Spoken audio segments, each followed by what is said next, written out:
house of random, I wouldn't say useless, but just random stuff. And you're going to Chili's to sit down with the fam, and a goddamn robot pulls up and tries to serve you. You're like, excuse me. I'd like to be a gallon of milk that expires, maybe the 23rd, the 24th, instead of, maybe the 15th, the 16th. You know what I'm saying? Okay. What is up, everybody?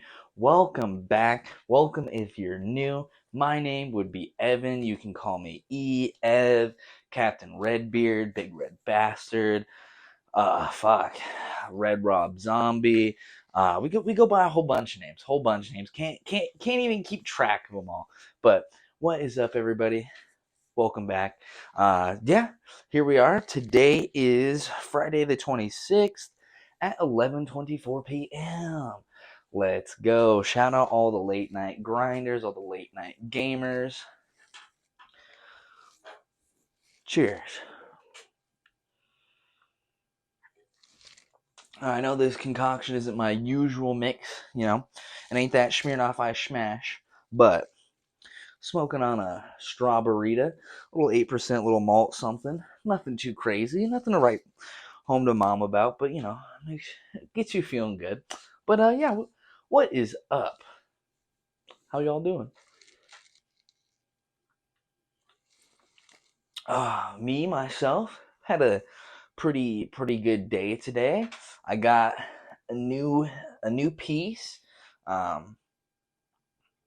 basically all we did today. So I guess we'll just get right into it. So this saran wrap was put on by me, not done by the artist. Normally I get what's called Sanoderm, which is like some medical like second skin sticky type dealio. But since this is such a maneuverable part of the body, we're just like, yeah, there's no way you're gonna put some sticky bullshit on this and it's gonna like work. But yeah, so I myself wrapped it in some saran wrap just so that it can, just don't want it to like stick to myself or any of that. But yeah, so we went with this. I don't know how well it'll pick up or how well it won't pick up, but yeah, we got a spicy little elbow piece right here. The whole thing, right? The majority of it wasn't that bad. Certain parts she would hit didn't really feel like much, or like it felt just like the vibration of the needle, right? But then I think orientation's right here. This fucking pocket that's filled out. That shit. That was the rest of it on the outside, right? All up here, down around here. That wasn't so bad. That was probably like a 5 out of 10. Like, it didn't feel good necessarily, but as far as tattoos go, it was manageable, wasn't that bad. But when she got here to this filling out of what I hope I'm pointing at, the filling out on the bottom of the circle on the elbow, that literally felt like somebody had like an ice pick and was just driving it through my fucking arm. It hurt so bad. It hurt so bad. I felt like maybe what a woodpecker would feel like, or like a tree would feel like when a woodpecker's just brrrr in on a tree. That's what this felt like, and I felt it tingling like back here. Oh, so fucking spicy. But shout out Sarah, shout out Bloodless Tattoo Studio. She's awesome. She fucking killed it. The whole thing, bro, it literally took like 2 hours. Like, the appointment was set for 11. I got there, we'll call it 11:05, right? Just a little bit after 11. All said and done, including chopping it up with her for a little bit and going to the bathroom at the end. All that said and done, I leave the studio. I'm walking to my car, check my phone, 1:01 p.m. So it literally took like not even 2 hours to bang out this whole puppy. But yeah, I love the way it came out. I think it fills the space really, excuse me. I feel like it fills in the space really well between these pieces, but at the same time, we left enough space so we can do stuff in the future / into here, which that's gonna fucking suck. But yeah, I really love. Oh, it's really warm. I really love how this piece came out. This is the piece I've been talking about for the past couple weeks in all the other episodes. Also, look at us. 4th week, 4th video. Haters didn't think it was possible. Detractors didn't believe we could do it, but we're out here. We're in the stew. Got another edition, just a slight little upgrade. I feel like every episode we come in and we just tweak a little bit more. But yeah, that's the newest edition. But yeah, I love how the piece came out because I have a lot of excuse me, throat strap. I have a lot of black and gray with a little bit of color pieces. That's like literally my whole form. There's like a little bit of red, some blue highlights, a little bit of red, and then just straight black. So I love how this is like pretty much black and gray. And we got this dark red, it's like maroon, and then we got the full color fucking oranges up here. I've been randomly putting all this shit together. Haven't had any plan except from one tattoo to the next one, and even at that, like this one wasn't even planned. So it's been really cool and really fun to be starting to get filled out more and starting to put the puzzle pieces everywhere, if you will, because I did not think I would ever look like this, to be honest with you. It wasn't until getting this job at the age of 23. I mean, I got my very first piece, which is this moth skull on my leg. That was the week before my 23rd birthday. But there was pretty much a 6-month gap between my first piece and my second piece. And that was basically because I I never I never really had money unless I was working. I never really had expendable extra money to do stuff, especially not as an adult. And I've been working since I was probably 16, 17, right? So I never really had money for myself outside of just working to do extracurricular stuff. So especially throughout my 20s and my late teens, I just never really thought about doing shit outside of. I mean, I always made sure I had some weed, which was like the bare baseline. As long as I had some weed, I was chilling. But outside of that, I didn't really think about going to the movies or going to play pool or going to do whatever the fuck else people do, go to bars or whatever. Obviously, couldn't do that when I was younger, but I never really. I limited myself and I limited my scope of what I thought not could be done, but just things to do necessarily. And it wasn't until I got this job and I was starting to get a solid income and solid money coming in that I realized I was like, oh shit, I can start doing shit like this. Like I got the money to start doing this shit. So then I got this piece, my King of Hearts piece. I got that on October 29th, I believe, of the same year in 22. So there's over a 6-month gap between this piece in April and then this piece in October. But man, ink addiction is fucking real. At least for me, maybe it's kind of personality I have, maybe it's kind of person I am, but oh my god, ink addiction is real. Because like I said, we'll call it a depressive state where I wasn't really thinking about I was like a horse with blinders, right? I'm not thinking or seeing anything outside of this limited scope of range. After I took the blinders off and I saw more to the world that there is, oh, I got hooked. Like this piece, like I said, it's my first piece that I got. Y'all probably can't even see it, but it was the first piece I got. Got it for my birthday. It was the week before my birthday in April, and that was like a birthday piece. And then for the rest of the year, same status quo as before, because I hadn't worked since before the pandemic. Excuse me. My last actual job, I got canned in March of 2020. So I worked from October of 2019 till March of 2020 at this place. And I got canned pretty much right when COVID was popping off. I don't even know if I fucking say the C word. Fuck it, I'm not that big. Nobody gives a shit. Yeah, so after COVID popped off, especially in my 20s, I really didn't do anything, and I was really limited to just staying inside and just doing shit on the internet. So I just kind of, I guess for lack of a better term, forgot about being able to express yourself in this avenue, being able to do this kind of shit. So then I got the job at the grocery store in like mid September of 22. And then it just kind of hit me one day when I was working, probably like a month into it. I was like, yo, because at this job I get paid every week. So I'm working, especially at that time, I'm working, not like I don't have solid hours now, I still do, but especially back then, I had solid hours.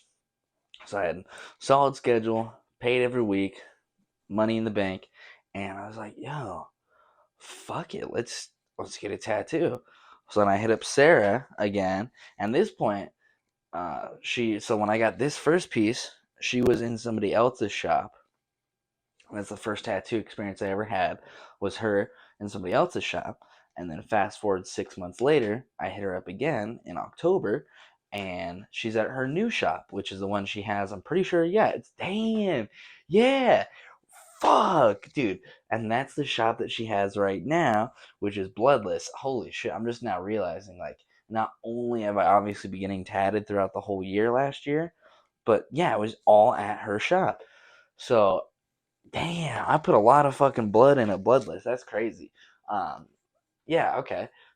So October 22 rolls around, and then I hit her up again, and then I get this King of Hearts piece, which I absolutely fucking love.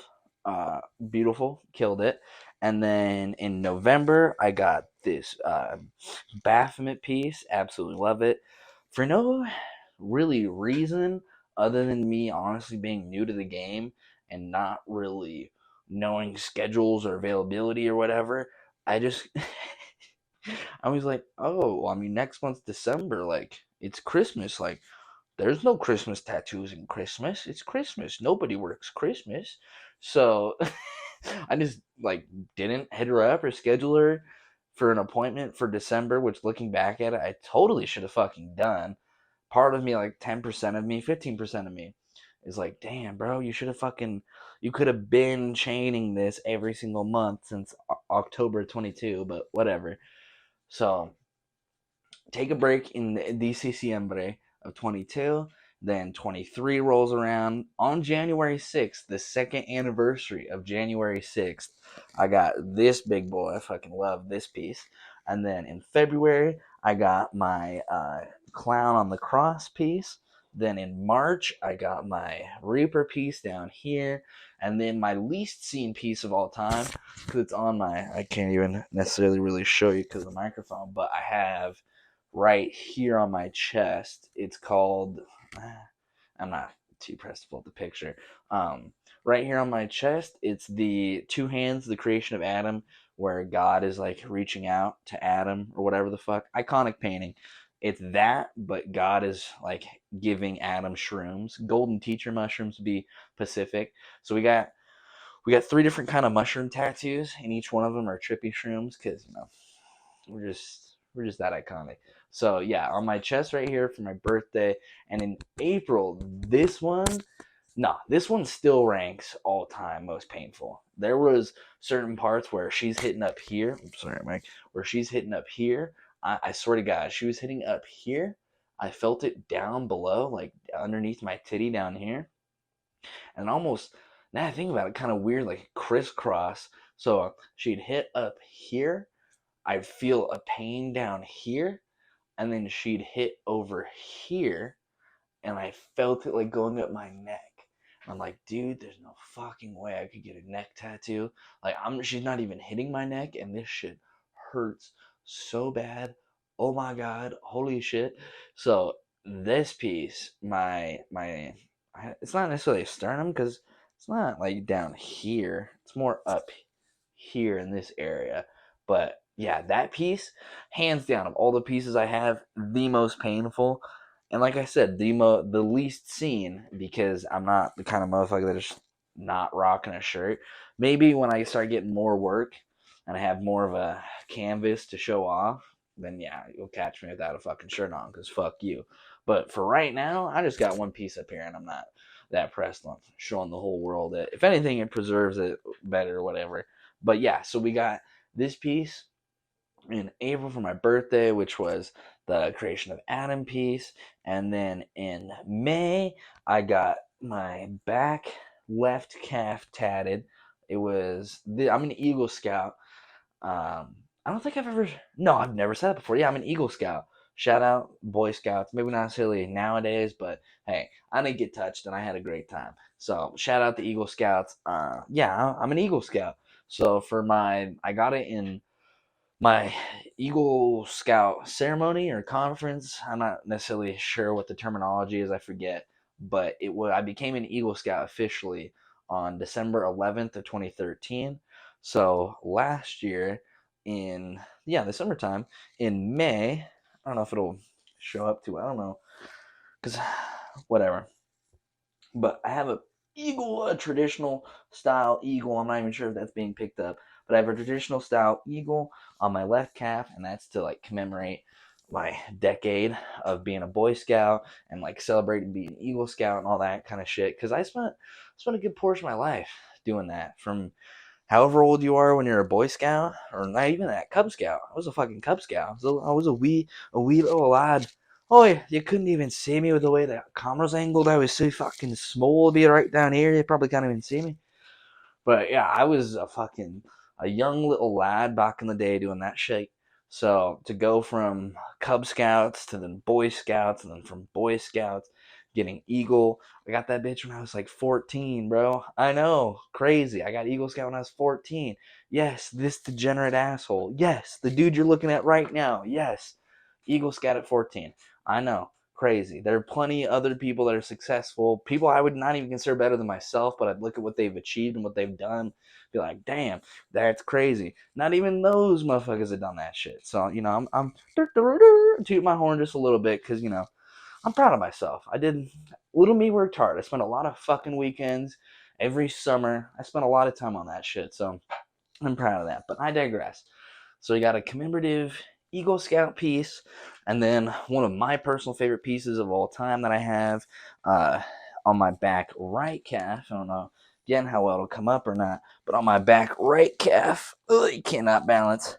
It's a saguaro cactus with a sunset and like a skull in the foreground and like mountains in the background. Just a really really cool, really colorful piece, and it's one of the pieces I get the most compliments about out in public and stuff. Excuse me. People, as well as I, are just enamored with how this piece came out and the color and the fact that so I got this one in June. So it is late January. So yeah, it's been over 7 months, and this thing is just as bright, just as beautiful. If anything, it's aged even better. Like, it's just Sarah, magnifique, magnifique. So yeah, I got my desert piece on in in June, and then I got my trippy TV mushroom piece in July, and then I got this sock monkey to commemorate me mommy, because she loves sock monkeys. So I got that for her, and then that was so that was August, and then in September, again, disclosure legs. Don't know if you'll see it. I got this traditional tiger dude going down my leg in September. That one was really fun. And then in October, you probably can't see him all that well because of the saran wrap, but this little heart dude right here, I got him as like a Friday the 13th little flash piece.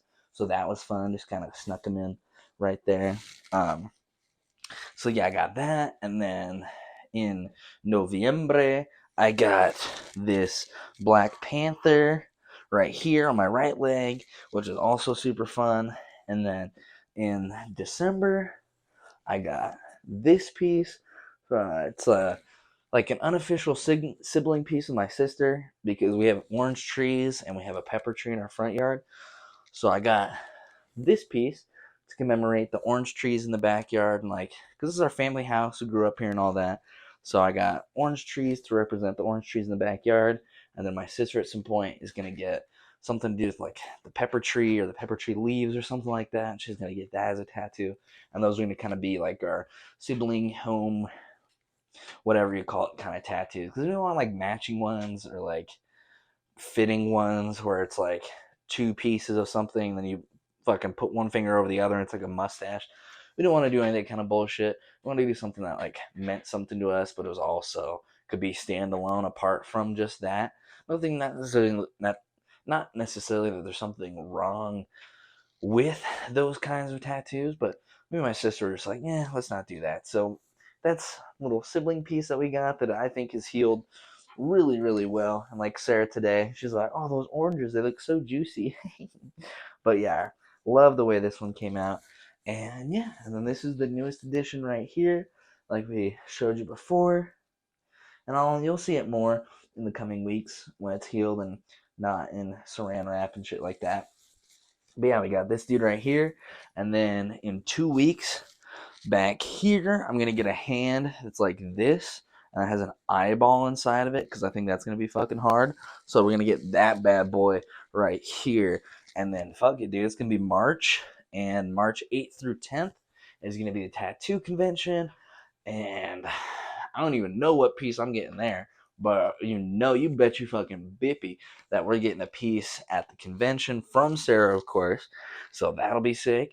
And then yeah, April, I'll get a piece for my birthday, for my birth month rather. Again, no idea what that's gonna be. And yeah, we'll see. I don't really have any plans past that. Excuse me. To be honest, I was just thinking about the 12-month tattooer of January to December, or technically January to January. But yeah, after this piece right here, I've officially ran out of ideas.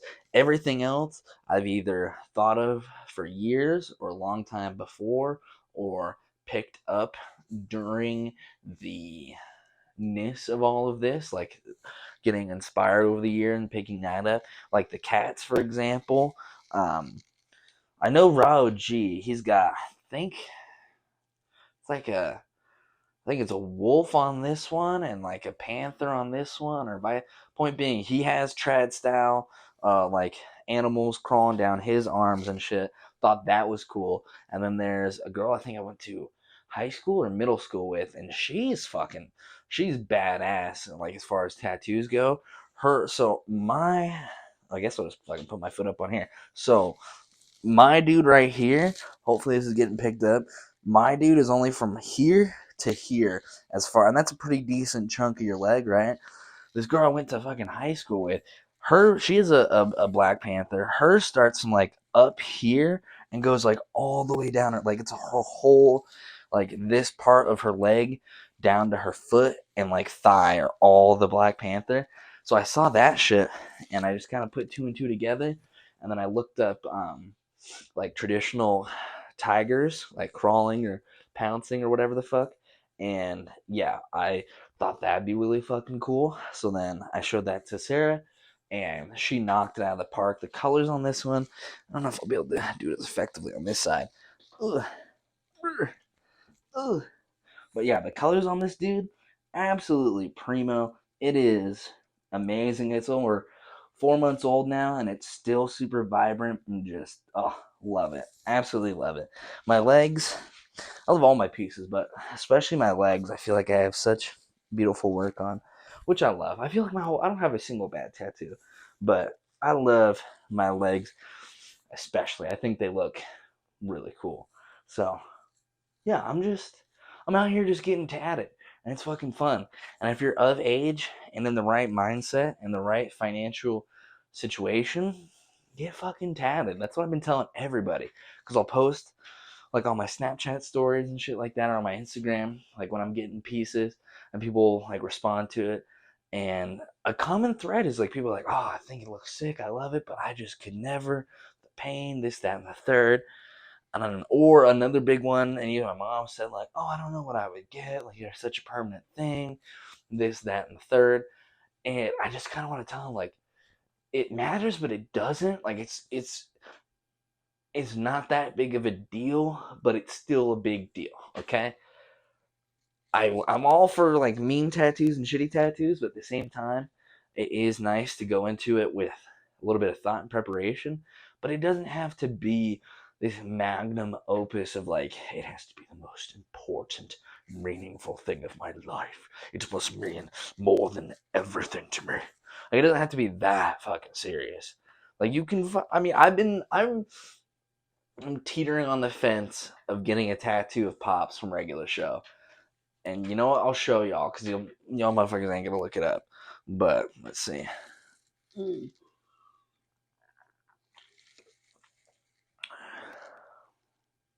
I am so fucking close to getting this dude like tatted on my leg somewhere. It's actually ridiculous.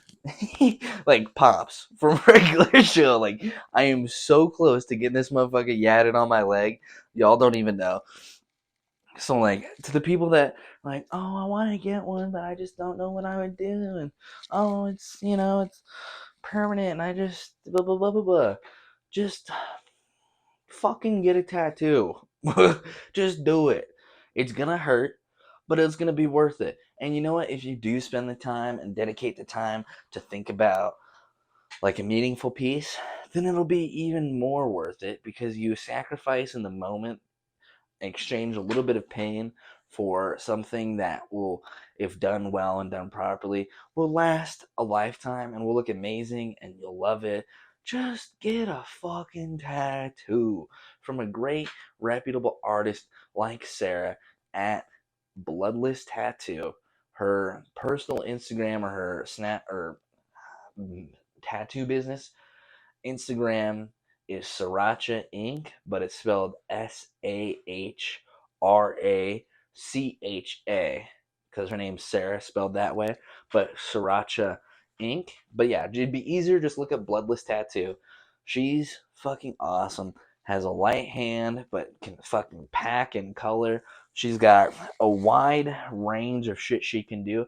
Every piece that you see on me is done by the same person. And to me personally, I don't think it looks like that. I think, especially my more American traditional pieces down on my legs, I don't think you would look at those and then look at my arm and be like, oh yeah, those came from like the same person. Or hell, even my leg tats. I feel like my arm, leg, thigh, and leg tats could be from 3 different people if I told you it was from 3 different people. I genuinely don't think if I hadn't told you that's all it's from the same person, you'd be like, oh, who's that from? You'd be like, oh, that's Billy Bob Joe Thornton. Oh, and then this one's from Billy Bob Jackson.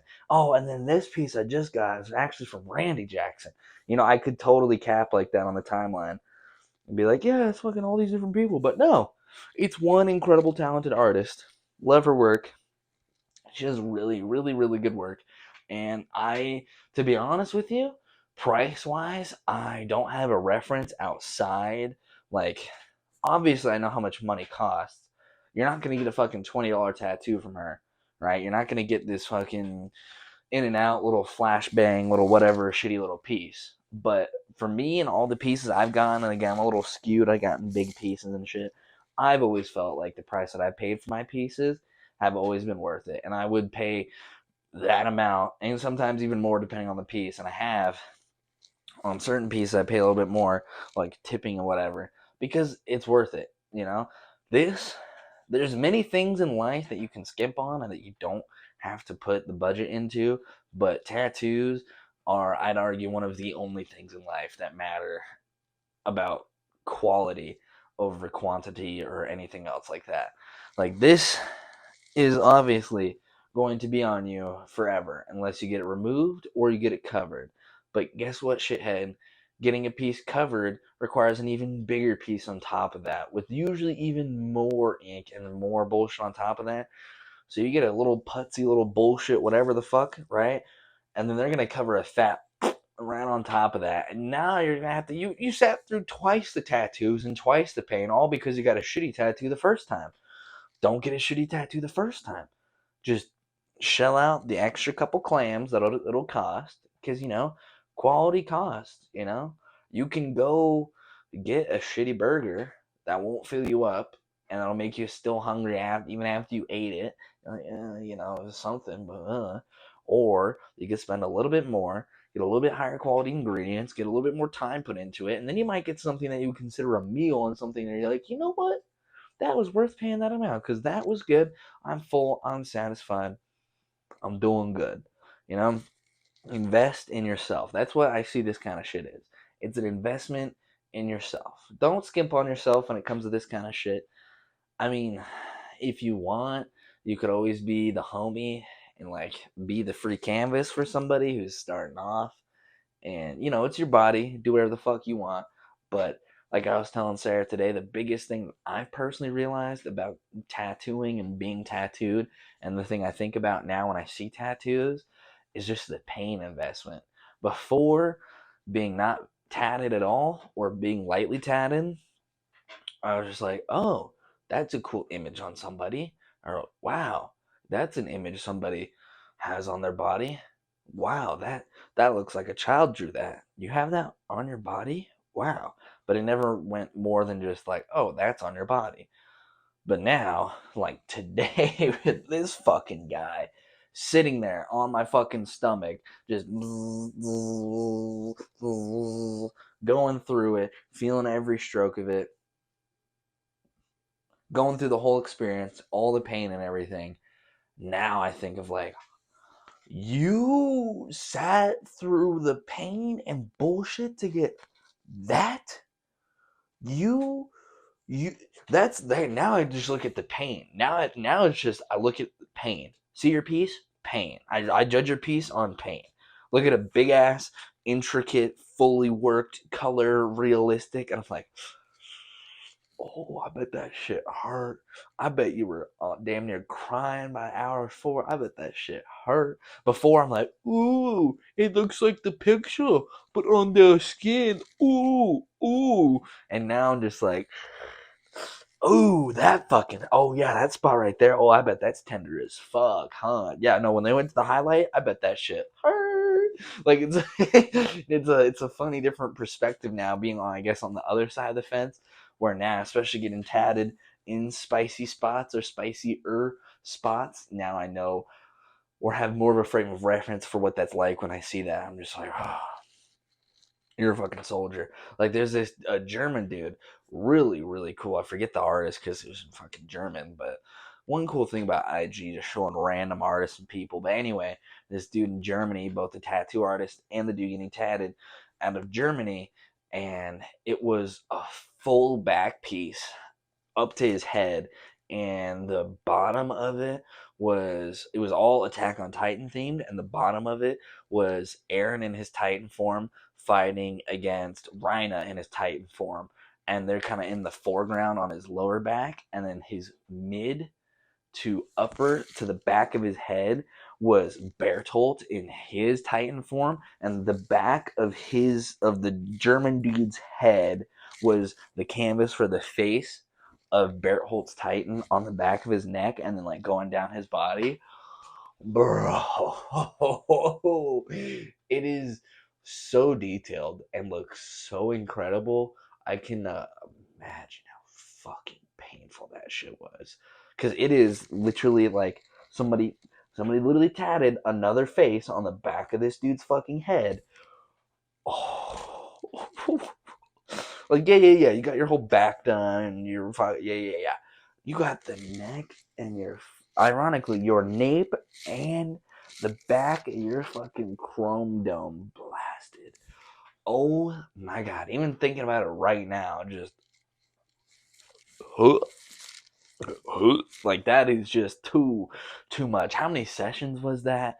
Like that, I have just so many questions. Like that is just beyond. Uh, I would maybe at some point when I run out of real estate, like future me, because I'm torn. Because a lot of people talk about how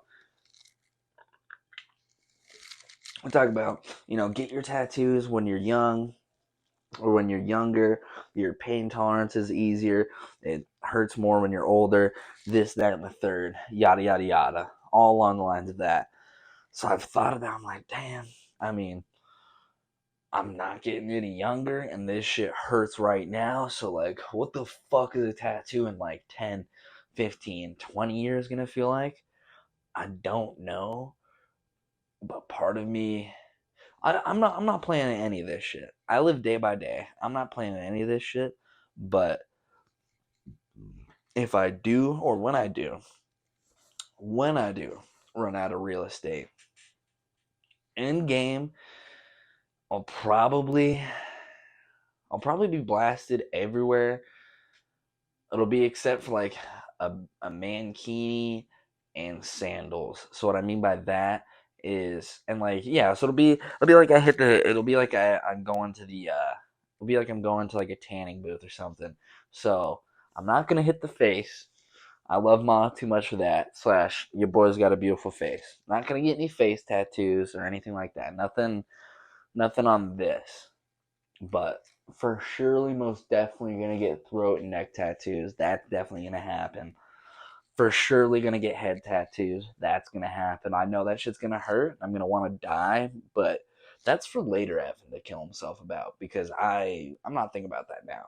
That'll be for later Evan. That'll be for later Evan. But yeah, I'll definitely get my head yatted.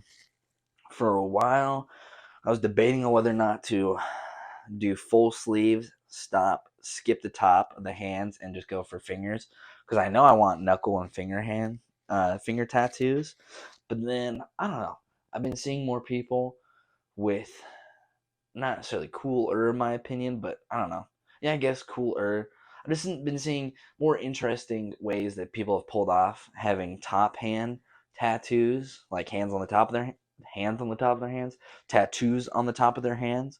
So now I'm like, fuck it. I'll probably go sleeve to the wrist, image on top of the hand, and then bust out the fingers as well, and then pretty much tat everywhere except like this in the mankini part, like not around this area, save me bum, and not around that area, and then go down and probably, yeah, go down to my ankles. I don't really, unless I get is extra fiend worthy, or there's like somebody I need on the tattoo bucket list, I'll tat the top of my feet, but I'm not necessarily that pressed to get the top of my feet tatted. So yeah, it'll basically be my whole body except for face, groin, and top of feet.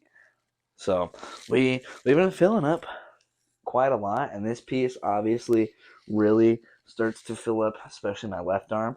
So I'm gonna start building out my right, because he's naked. He's only got two pieces over here, but I got 1, 2, 3, 4, 5, 6 pieces. I got six. Wow.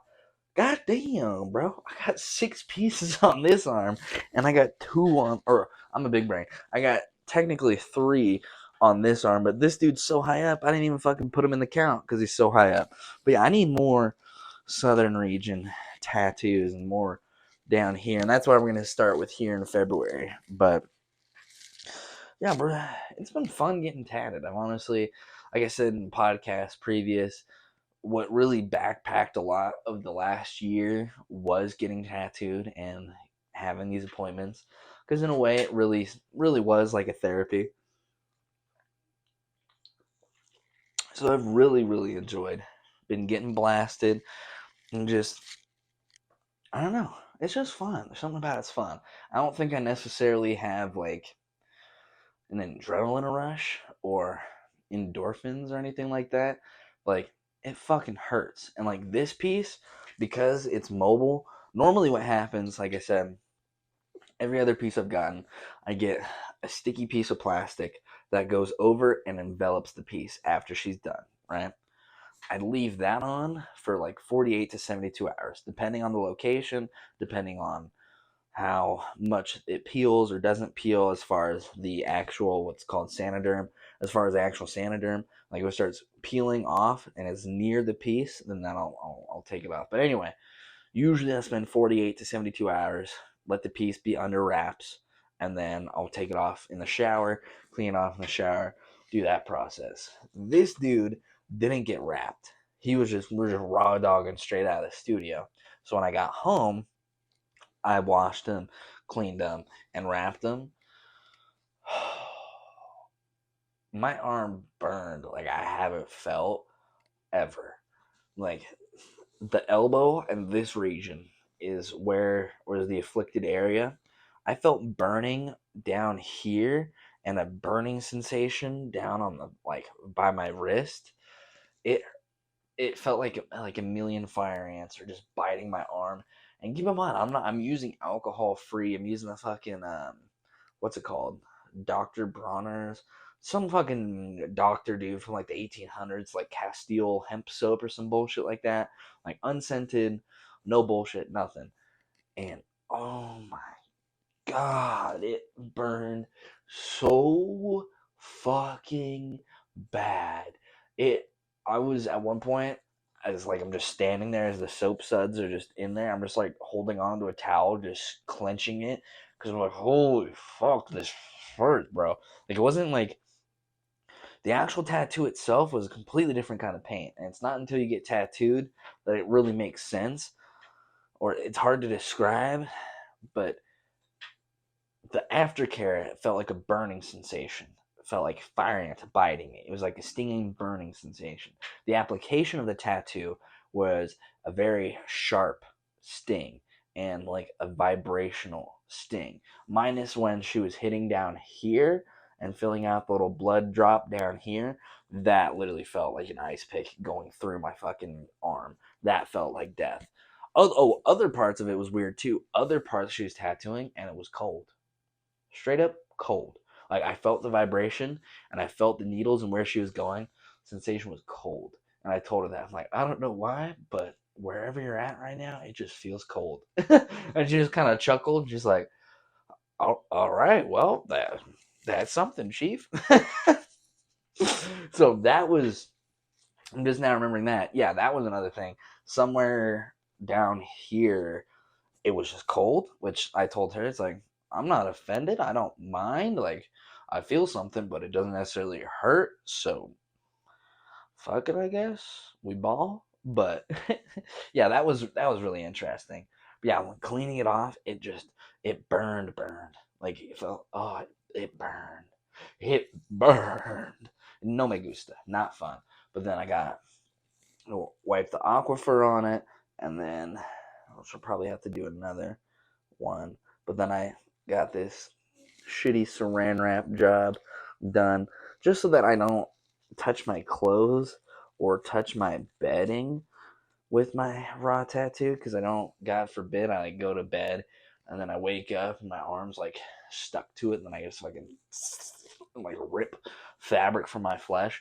That's the last thing I want to do. That would make me cry, and I'm not a big fan of crying most times. So, especially not from that. Don't want to cry from that. So, trying to avoid that with this shitty saran wrap that I may or may not touch up before I go to bed. Knowing me, I probably won't. But, fuck it. But yeah, that's all I've done thus far. I had 3 days off this week, Wednesday, Thursday, and today, Friday. And me being me, I fucked off all of Wednesday.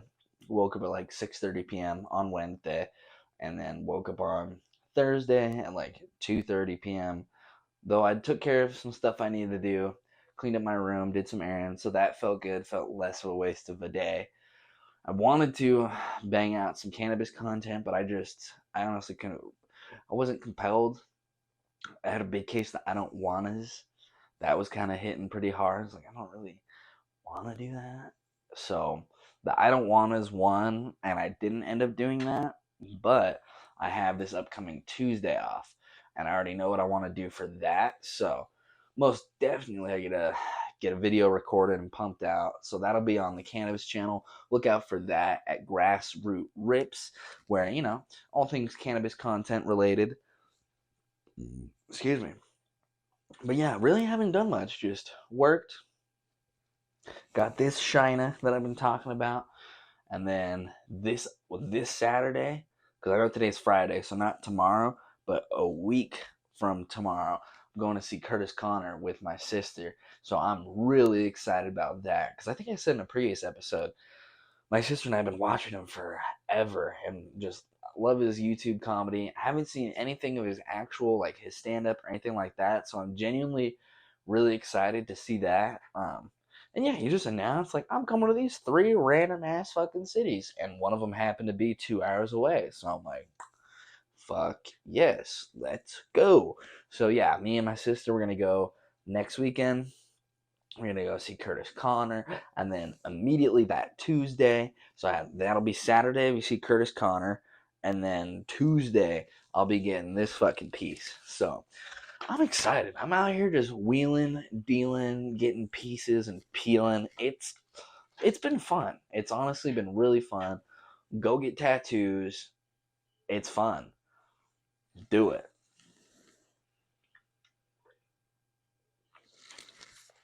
Oh man.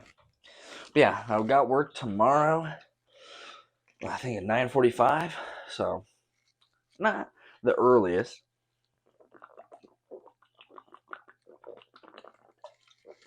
But then I'm off at like 4, I think. So I'm really not all that pressed because I'm gonna record this tonight, obviously, like what I'm doing right now, and then I'm going to render it and get it edited, and then tomorrow after I get off work, have that puppy uploaded so that we'll be on our episode a week fucking grind.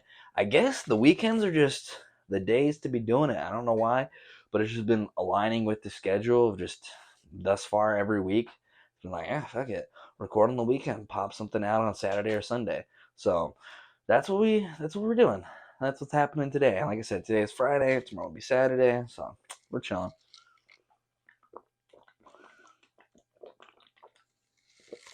But I figured, let's see. Oh, bet. Yeah, I've been recording since like 11:30. It's past that.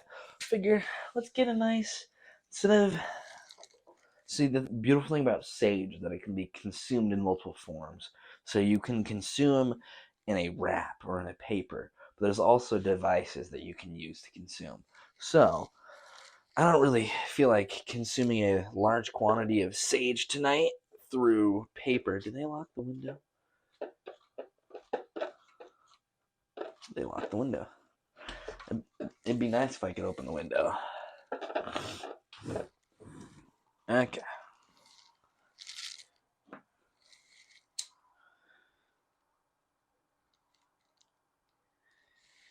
Yeah, I don't really feel like smoking my sacred skunk through a whole paper and having just all the stuff that deal. It's a lot. You gotta bring it in.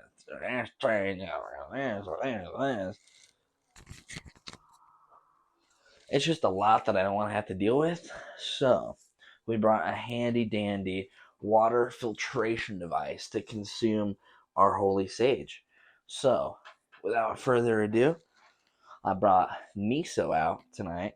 I know he's a little bit, it's just calcium buildup and all that. I've had this piece. I bought this boy when I was, damn, it's crazy. Such old head now, dude. Like, back in my day, when you were 18, you could buy tobacco products and go to a smoke shop. So yeah, I got this piece either for my birthday or the weekend I graduated high school. One of the two. No, it wasn't the weekend I graduated high school. It had to have been, that was a different weekend. That'll be for a different time. We'll call it for my 18th birthday. I got this piece and a different piece. But yeah, him and the downstem OG since 2018. So these are some old pieces. But I could put some Zeps, like degreaser to get rid of the water stains. But I'm not that pressed because it's just it's a daily driver beaker that I got for I don't even know how much, over half a decade ago. So I'm not that pressed on it being fucking pristine, clean glass. But we did clean it. So I hope y'all are ripping with me, tripping with me, sipping with me. Fuck it. I hope y'all are even dipping with me. And yeah, to all my sober soldiers out there, I salute you. But cheers, everybody.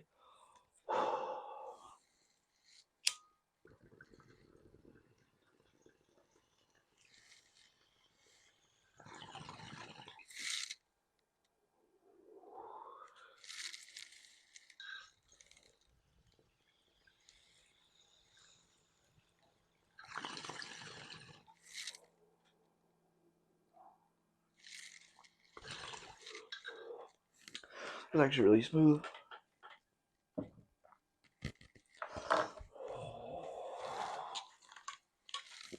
It's cloudy. Just less bullshit.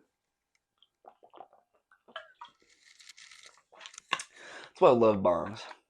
You just get that fucking rip, just straight to the face.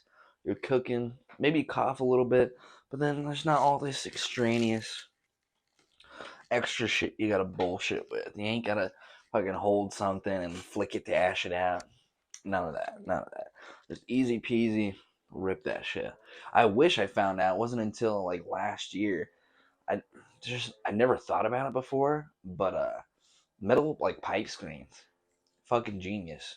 Don't know why I never invested in those before or hadn't heard of them before. Been smoking for almost fucking 10 years now, or just in the cannabis world for like 10 years now. I hadn't heard of a fucking metal screen, I guess, up until like last year. But yeah, so get a fucking metal pipe screen. That shit helps so much. So you don't have to have necessarily an ash catcher, and you can rip it as hard as you want, and it just stays there and can keep your piece cleaner for a lot fucking longer. But yeah, I've had that piece for a long ass time.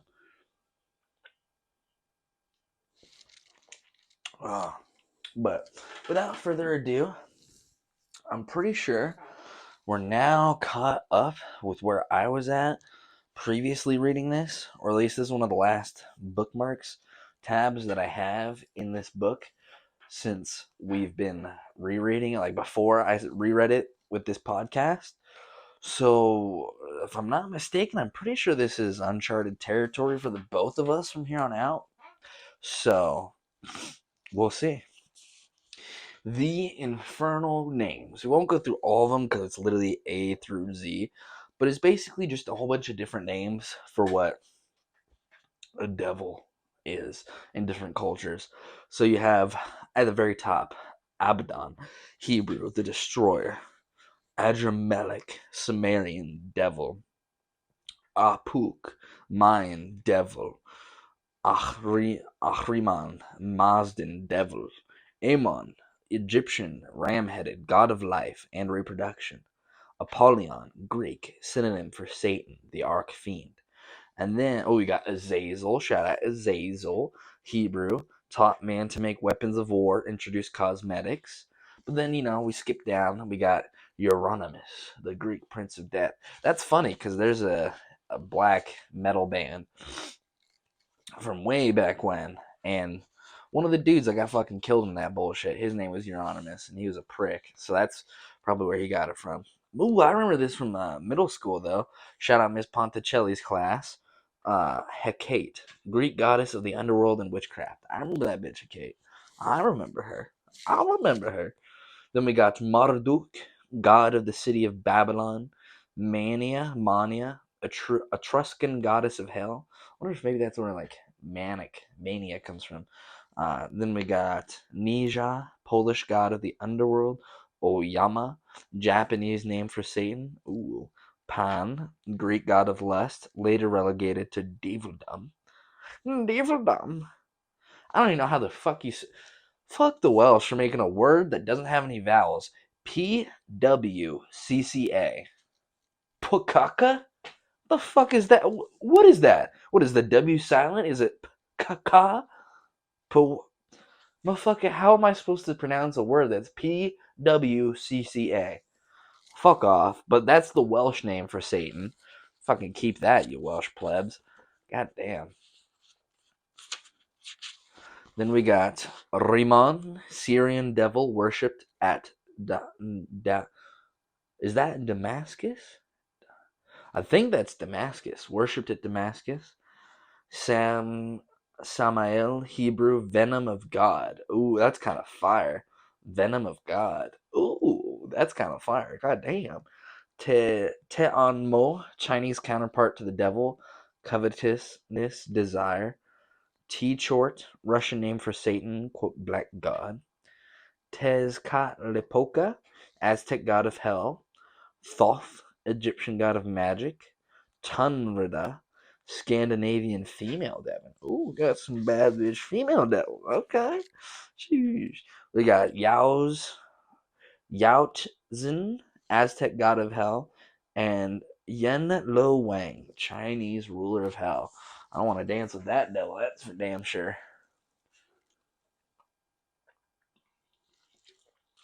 The devils of past religions have always, at least in part, had animal characteristics, evidence of man's constant need to deny that he too is an animal, for to do so would serve a mighty blow to his impoverished ego.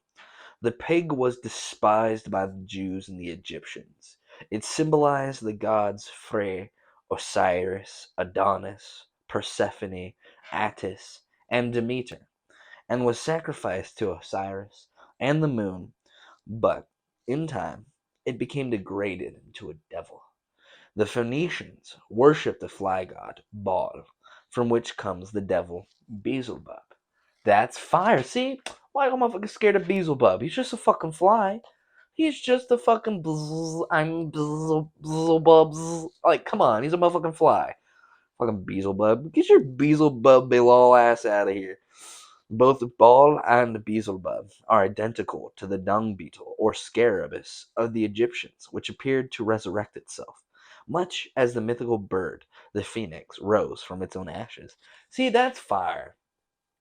And this goes back to one of my first episodes that I did probably 2020. Bring back polytheism. That shit is so much more fun. These motherfuckers over here thinking the devil is like a fucking beetle and shit because it's like immortal, and we got Phoenix resurrecting, coming from the ashes. Like, that was fun. Judeo-Christian, this fucking do this, or you're going to this place, or do that, you're going to this place. Like, it's not fun, bro. I'm trying to have fun, man. Make it fucking beetle the devil. You know who's the real devil? Fucking stink beetles. Fuck you, stink beetles. You stinky little fart fucks. And you know what? We'll extend that to the animal kingdom. Fuck skunks. What, you're just gonna fucking gas me like that?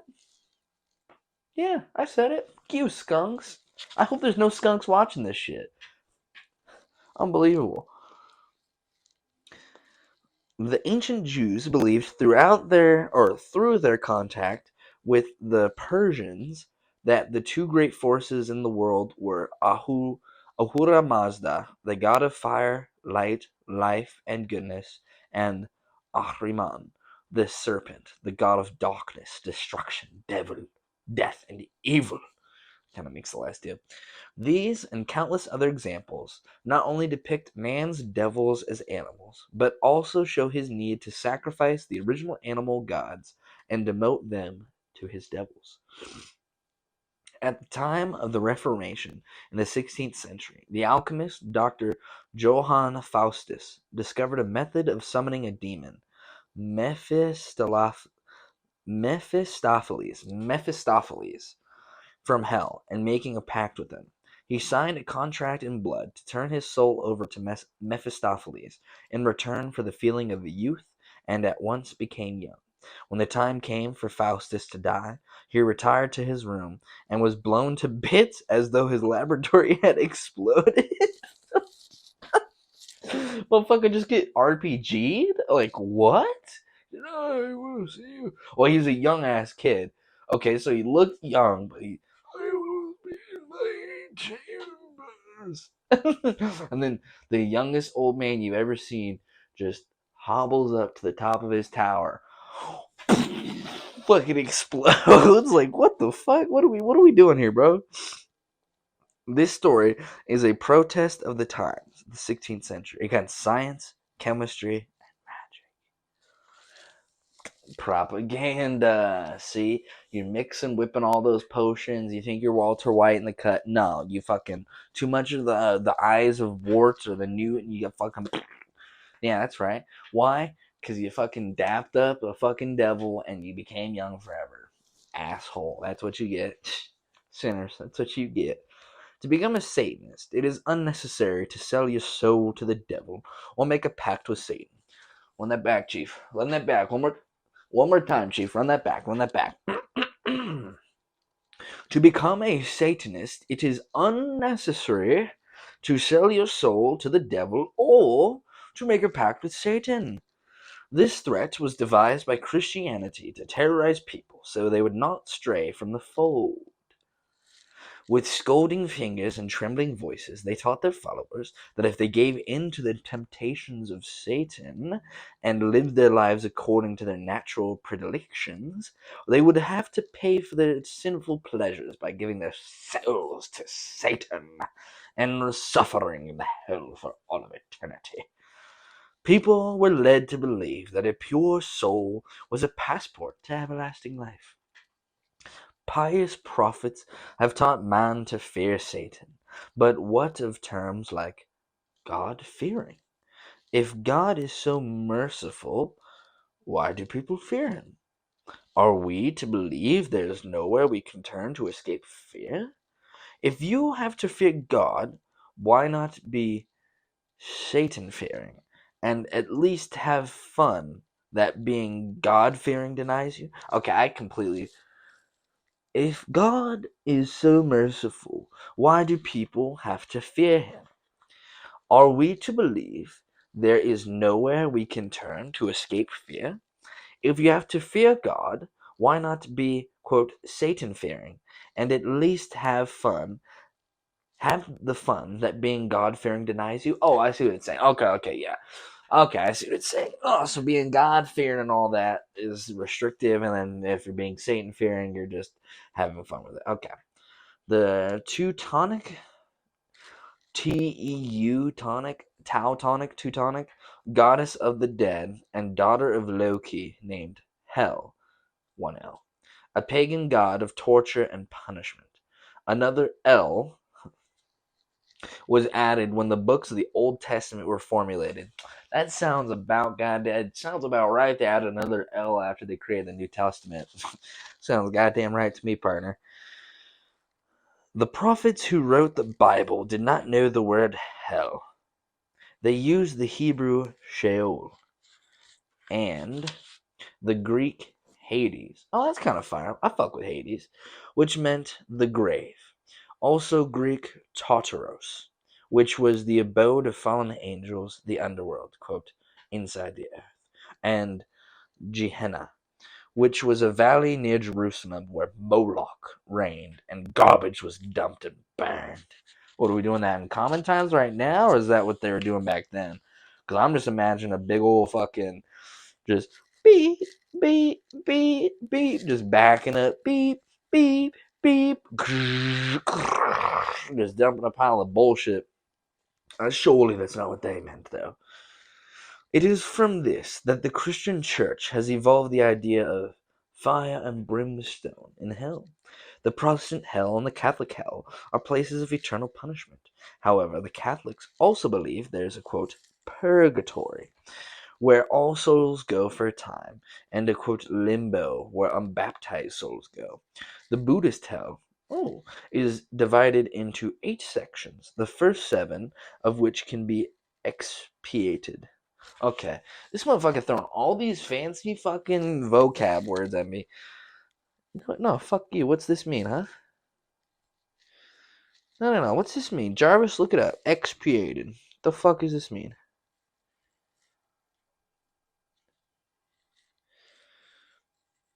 Alright. Expiate. Oh, that's probably really loud in the mic. Atone for guilt or sin. Their sins must be expiated by sacrifice. Okay. Atonement. Motherfucker, you could say atonement, you fucking nerd. Okay, so the divided into 8 sections, the first 7 of which can be atoned for, essentially. The ecclesiastical description of hell, I'm not looking that up, fuck you, is that a horrible place of fire and torment. In Dante's Inferno and in northern climes, it was thought to be an icy, cold region, a giant refrigerator. Interesting, yeah, so some people think it's hot, some people think it's cold. In my personal opinion, I think hell would be cold because I think ice is worse than fire. Like, it's just bitter, frigid. Just, I mean, you can burn and be on fire, but then like your nerves like die and shit way faster than like frostbite or just being cold. You know, and get like being cold and then being naked. Like, that's fucked. I'd rather be cold. I'd rather be hot and naked than cold and naked. I mean, hell, living down here in the Southwest, 6 months out of the year, you will catch me hot and naked, all right? But I'm not in hell yet.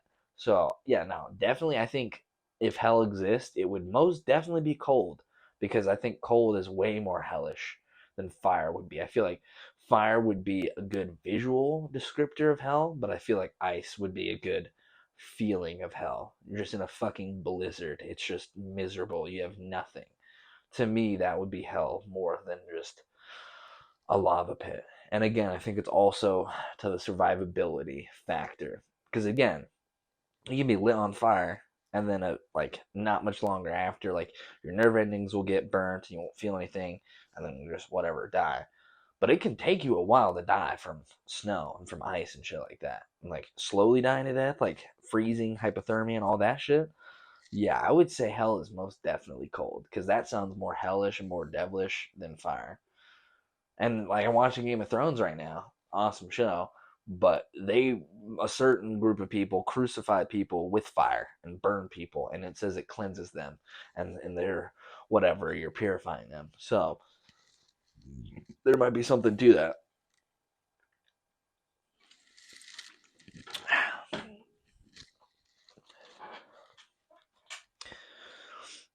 Even with all their threats of eternal damnation and soul roasting, Christian missionaries have run across some who were not so quick to swallow their drivel. Pleasure and pain, like beauty, are in the eye of the beholder. So, when missionaries ventured to Alaska and warned Eskimos of the horrors of hell and the blazing lake of fire awaiting transgressors, they eagerly asked, "How do we get there?" That's fire. No pun intended, that's fire. Most Satanists do not accept Satan as an anthropomorphic being with hoven cleaves, a barbed tail, and horns. Run that back. Run that back. One more time. Run that back. Run that back. Most Satanists do not accept Satan as an anthropomorphic being with cloven hooves, a barbed tail, and horns. He merely represents a force of nature, the powers of darkness, which have been named just that because no religion has taken these forces out of the darkness. Nor has science been able to apply technical terminology to this force. It is an untapped reservoir that few can make use of because they lack the ability to use a tool without having to first break down and label all the parts which make it run. It is this incessant need to analyze which prohibits most people from taking advantage of this many-faceted key to the unknown, which the Satanist chooses to call Satan. Satan as God, demigod, personal savior, or whatever you wish to call him, was invented by the formulators of every religion on the face of earth for only one purpose: to persuade over man's so-called wicked activities and situations here on earth. Consequently, anything resulting in physical or mental gratification was defined as evil, thus assuring a lifetime of unwarranted guilt for everyone. So if evil, they have named us, evil we are. And so what? The satanic age is upon us. Why not take advantage of it and live? It has a little asterisk. It says at the very bottom, footnotes, quote, evil reversed. Love and hate. Satanism represents kindness to those who deserve it instead of love wasted on ingrates. You cannot love everyone. You cannot. It is ridiculous to think you can. If you love everyone and everything, you lose your natural powers of selection and wind up being a pretty poor judge of character and quality. If anything is used too freely, it loses its true meaning. Therefore, the Satanist believes you should love strongly and completely those who deserve your love, but never turn the other cheek to our enemy. Love is one of the most intense emotions felt by man. Another is hate. Forcing yourself to feel indiscriminate love is very unnatural. If you try to love everyone, you only lessen your feelings for those who deserve your love. Repressed hatred can lead to many physical and emotional ailments. By learning to release your hatred towards those who deserve it, you cleanse yourself of these malignant emotions and need not take your pent-up hatred out on your loved ones. There has never been a, quote, great love movement in the history of the world that hasn't wound up killing countless numbers of people, we must assume, to prove how much they loved them. Every hypocrite who ever walked the earth has had pockets bulging with love. Every pharisaical.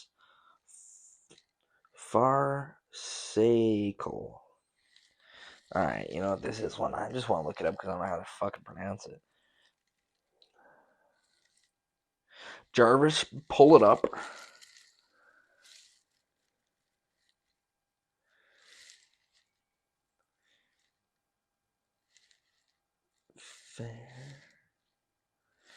Pharisaical.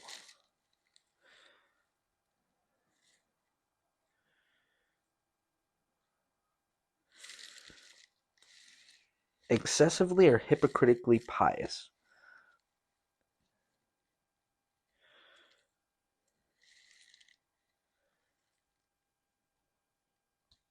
This word and more confusing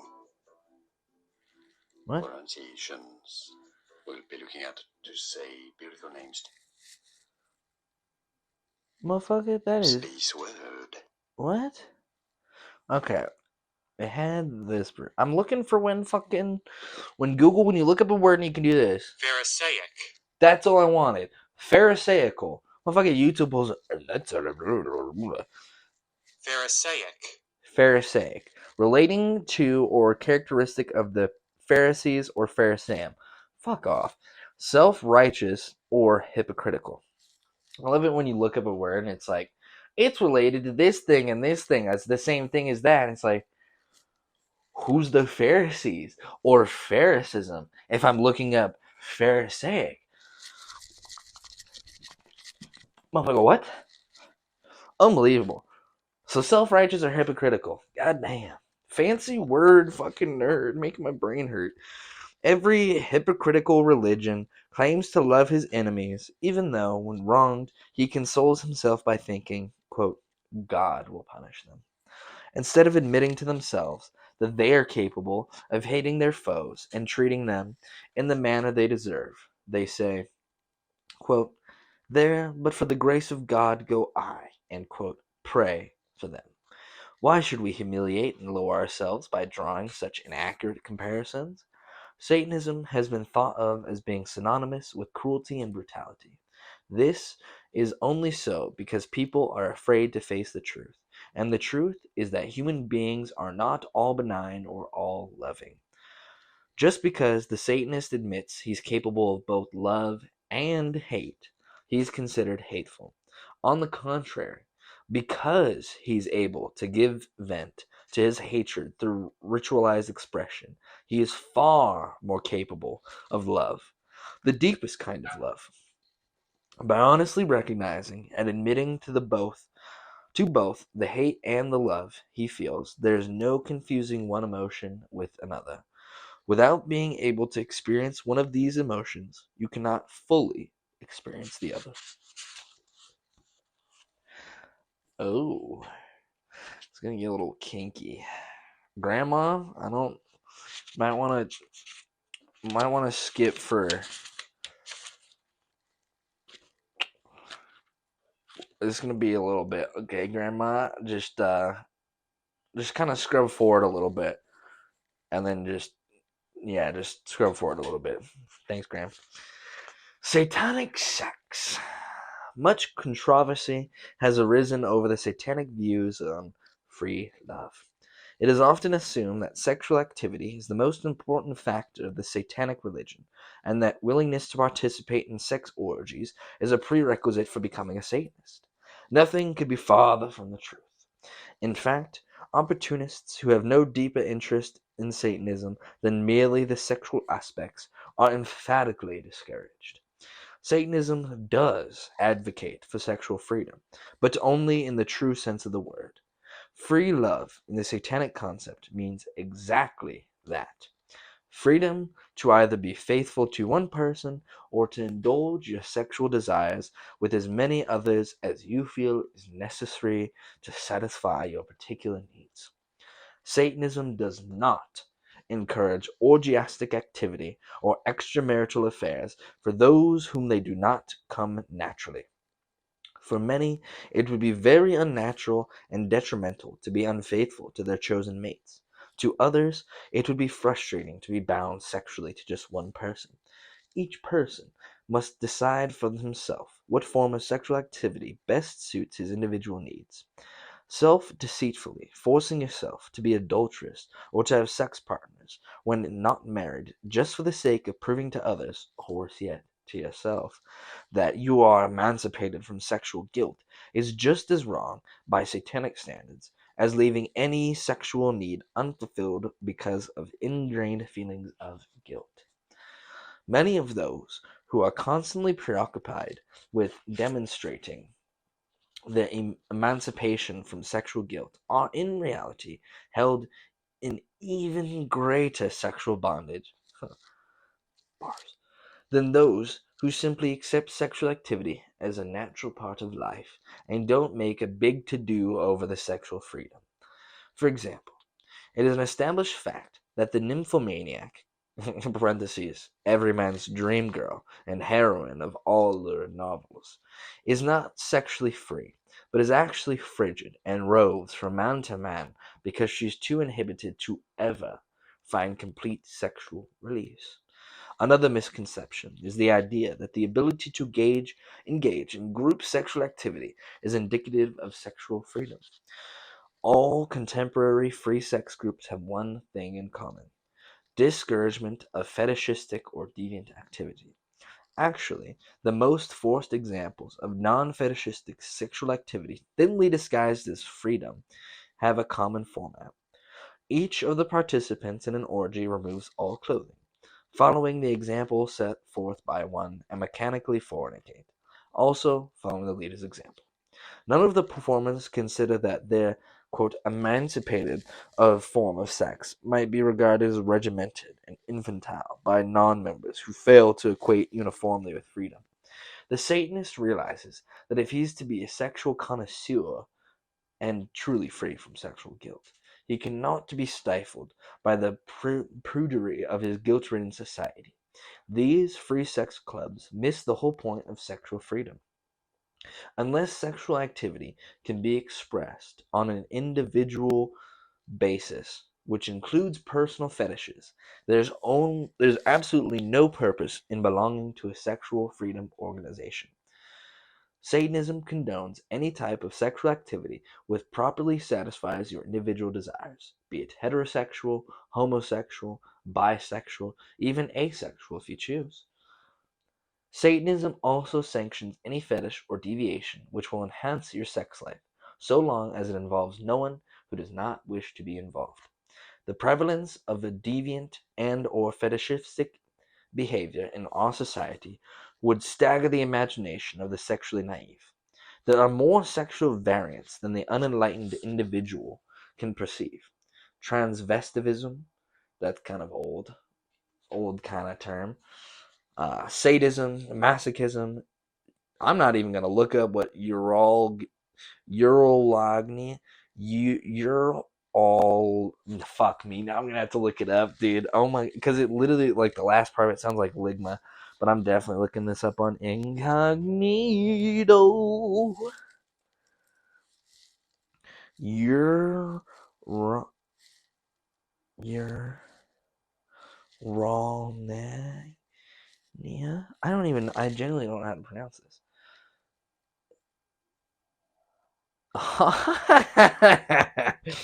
Of course, it's related to piss. Can I get a pronunciation?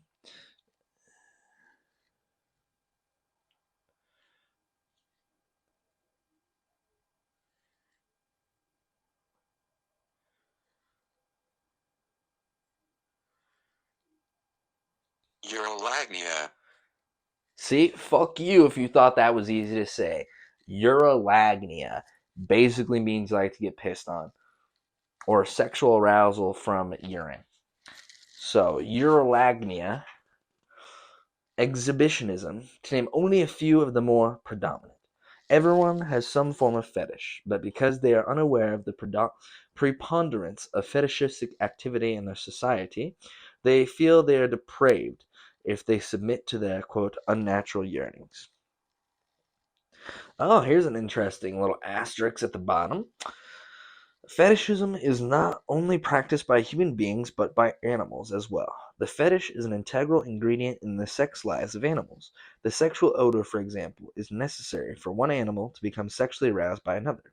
Laboratory tests have shown that when an animal is scientifically deodorized, it loses sexual attractiveness to the other animals. The stimulation provided by sexual odor is also enjoyed by man, although he will often deny it. Muy interesante. Even the asexual has a deviation, his asexuality. It is far more abnormal to have a lack of sexual desire, unless illness or old age or another valid reason has caused the wane, than it is to be sexually promiscuous. However, if a Satanist chooses sexual sublimation above overt sexual expression, that is entirely their own affair. In many cases of sexual sublimation or asexuality, any attempt to emancipate themselves sexually would prove devastating to the asexual. Asexuals are invariably sexually sublimated by their jobs or hobbies. All the energy and driving interest which would normally be devoted to sexual activity is channeled into other pastimes or into their chosen occupations. If a person favors other interests or sexual activity, it is their right, and no one is justified in condemning them for it. However, the person should at least recognize the fact that this is a sexual sublimation. Because of lack of opportunity for expression, many secret sexual desires never progress beyond the fantasy stage. Lack of release often leads to compulsion, and therefore a great number of people devise undetectable methods of giving vent to their urges. Just because most fetishistic activity is not outwardly apparent, the sexually unsophisticated should not delude himself into thinking it does not exist. To cite examples of the ingenious techniques used, the male transvestite will indulge in his fetish by wearing feminine undergarments while going about his daily activities, or the masochistic woman might wear a rubber girdle several sizes too small, so she may derive sexual pleasure from her fetishistic discomfort throughout the day, which with no one the wiser. These illustrations are far tamer and more prevalent examples than others which would have been given. Satanism encourages any form of sexual expression you may desire, so long as it hurts no one else. This statement must be qualified to avoid misinterpretation. By not hurting another, this does not include the unintentional hurt felt by those who might not agree with your views on sex because of their anxieties regarding sexual morality. Naturally, you should avoid offending others who mean a great deal to you, such as prudish friends and relatives. However, if you earnestly endeavor to escape hurting them, and despite your efforts they accidentally find out, you cannot be held responsible, and therefore should feel no guilt as a result of either your sexual convictions or their being hurt because of those convictions. If you are in constant fear of offending the prudish by your attitude towards sex, then there is no sense in trying to emancipate yourself from sexual guilt. However, no purpose is served by flaunting your permissiveness. The other exception to the rule regards dealing with masochists. A masochist derives pleasure from being hurt. So denying the masochist their pleasure through pain hurts them just as much as actual physical pain hurts the non-masochist. The story of the truly cruel sadist illustrates this point. The masochist says to the sadist, "Beat me," to which the merciless sadist replies, "No." If a person wants to be hurt and enjoys suffering, then there's no reason to indulge him in his want. The term sadist, in popular usage, describes one who obtains pleasure from indiscriminate brutality. Actually, though, a true sadist is selective. He carefully chooses from the vast reserve of appropriate victims, and takes great delight in giving those who thrive on misery the fulfillment they desire. The well-adjusted sadist is Epicurean in selecting those whom his energies will be well spent.